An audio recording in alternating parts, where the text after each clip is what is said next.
నమస్తే welcome to DTV news. బహుజన వీరుడు సర్దార్ సర్వాయి పాపన్న గౌడ్ ఆశయాల సాధనకు ప్రతి ఒక్కరూ కృషి చేయాలని భూపాలపల్లి శాసనసభ్యులు గండ్ర సత్యనారాయణరావు అన్నారు. బుధవారం IDOC కార్యాలయంలో బీసీ సంక్షేమ శాఖ ఆధ్వర్యంలో జరిగిన సర్వాయి పాపన్న గౌడ్ వర్ధంతి వేడుకలకు ఆయన ముఖ్య అతిథిగా హాజరయ్యారు. ముందుగా సర్వాయి పాపన్న గౌడ్ చిత్రపటానికి పూలమాలలు వేసి ఘనంగా నివాళులర్పించారు. ఈ సందర్భంగా ఆయన మాట్లాడుతూ బహుజన వీరుడు సర్దార్ సర్వాయి పాపన్న గౌడ్ గొప్ప స్వాతంత్ర సమర యోధుడని అతని సేవలను కొనియాడారు. సర్వాయి పాపన్న గౌడ్ ఆశయాల సాధనకు ప్రతి ఒక్కరూ కృషి చేయాలని ఆయన పిలుపునిచ్చారు. కార్యక్రమంలో రాష్ట్ర trade corporation chairman ఐతా Prakash Reddy, స్థానిక సంస్థల అదనపు కలెక్టర్ విజయలక్ష్మి, బీసీ సంక్షేమ అధికారి శైలజ, వివిధ కుల సంఘాల నాయకులు తదితరులు పాల్గొన్నారు.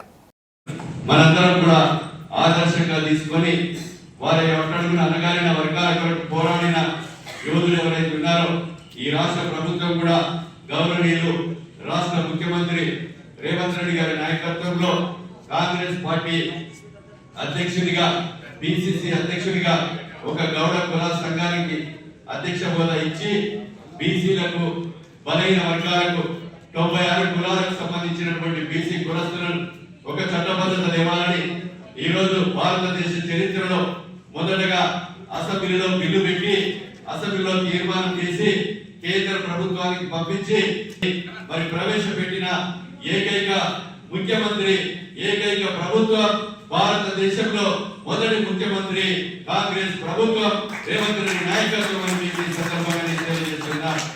రేపు ఢిల్లీలో జరగబోయేటువంటి బీసీ ధర్నా కూడా బీసీ మంత్రులు తరలి వెళ్లి ఈ రోజు జరిగేటువంటి ధర్నాలో మరి బీసీల మంత్రులు మరి నాయకత్వం వహించి బీసీలకు చట్టబద్ధత కావాలని పోరాడుతున్నాం.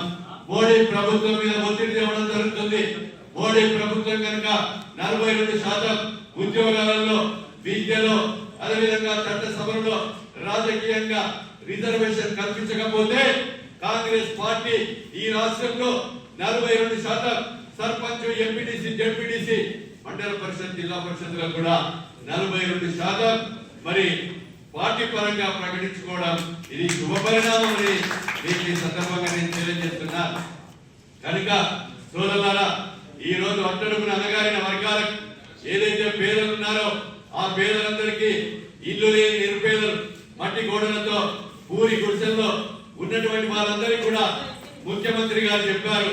వారి యొక్క నాయకత్వంలో పేదలందరికీ కూడా ఇందిరమ్మ ఇల్లు కట్టించే కార్యక్రమం గాని, ప్రజా సంక్షేమ పథకాలు గాని అన్ని కూడా అందించే విధంగా సర్దార్ సర్వాయి పాపన్న ఆశయాలకు అనుగుణంగా రాష్ట్ర ప్రభుత్వం నడుస్తుందని రాబోయే రోజుల్లో 2029లో మోడీ కనుక చేయకపోతే రాహుల్ గాంధీ ప్రధానమంత్రి అయిన తర్వాత కేంద్రంలో బిల్లు పెట్టి చట్టబద్ధత తెచ్చి 96 కులాలతో కలిగినటువంటి బీసీ పొడుగు బలైన వర్గాలకు చట్టబద్ధత తేవడం జరుగుతుందని మీకు ఈ సందర్భంగా నేను తెలియజేస్తూ ఈ రోజు ఇంకొక మరి వర్ధంతి సందర్భంగా పాల్గొన్నటువంటి అధికారులకు కానీ, ప్రజాప్రతినిధులకు కానీ, పత్రికా మీడియా సోదరులకు కానీ ప్రతి ఒక్కరికి కూడా హృదయపూర్వక నమస్కారాలు, ధన్యవాదాలు, కృతజ్ఞతలు తెలియజేస్తా ఉన్నా.